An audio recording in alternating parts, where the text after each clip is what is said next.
আসসালামু আলাইকুম প্রিয় বন্ধু। আজ যাব একটু চুল কাটতে। আপনাকে দেখাবো সৌদির সেলুন এবং কত টাকা নেয় চুল কাটতে, আর সেলুনের ভিতর কেমন হয় না হয় সব কিছু আপনাকে দেখাবো। সেই পর্যন্ত সাথেই থাকুন। আমার সাথে আছে আমার সাদিক।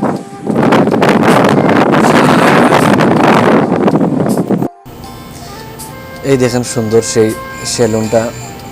আরও সুন্দর সুন্দর সেলুন হয় সৌদি আরবে। এটা একটু ছোটো। এই দেখেন ভিতরটা কত সুন্দর ডেকোরেশন, এসি আছে, সব আছে। এই বাড়িটি হচ্ছে পাকিস্তানি, আমাদের পার্শ্ববর্তী দেশ পাকিস্তানের বাড়িটি। ওনার কাছ থেকে চুলটা কেটে নেব। আসলে এখানে খুব ঘন ঘন কেউই চুলদারি কাটে না। এখানে ঘন ঘন চুলদারি কেটে কোনো লাভ নেই।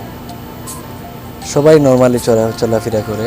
আমি আসলে মাসে একবার চুল কাটি, তাও দেখা যায় যদি ছোটো রয়েছে তাহলে এতটা কাটতে যাই না। যখন একটু বেশি লম্বা দেখা যায় তখন কাটি আর কি।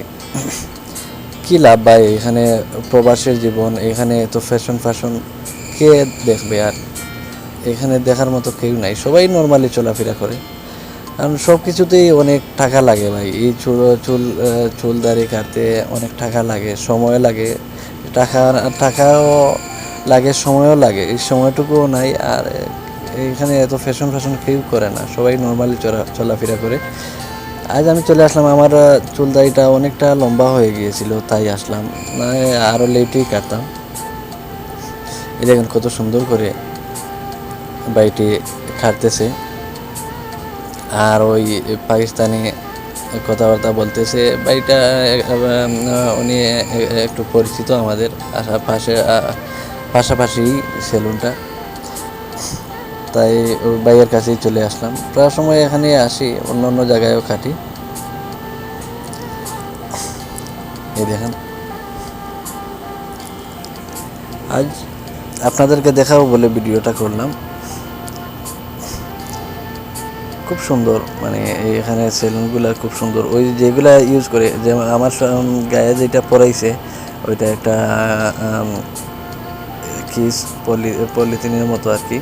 ওইটা একবারই ব্যবহার করে। যা কিছু এখানে ব্যবহার করা হয় একবারই ব্যবহার করা হয়, পরবর্তীতে এইটার ব্যবহার করা হয় না। এই এই মুহূর্তে আমার চুলদারি কাটা শেষ হয়ে গেল।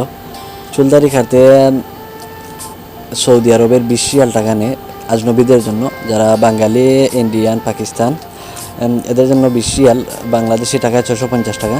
অন্য অন্য দেশের জন্য আরও বেশি নিতে পারে, সৌদির জন্য আরও বেশি নিতে পারে। তো আমি আমার বাইকে টাকা দিয়ে চলে আসছিলাম। এখন ভাই বলছে ভাই টাকা লাগবে না এরকম বলছে।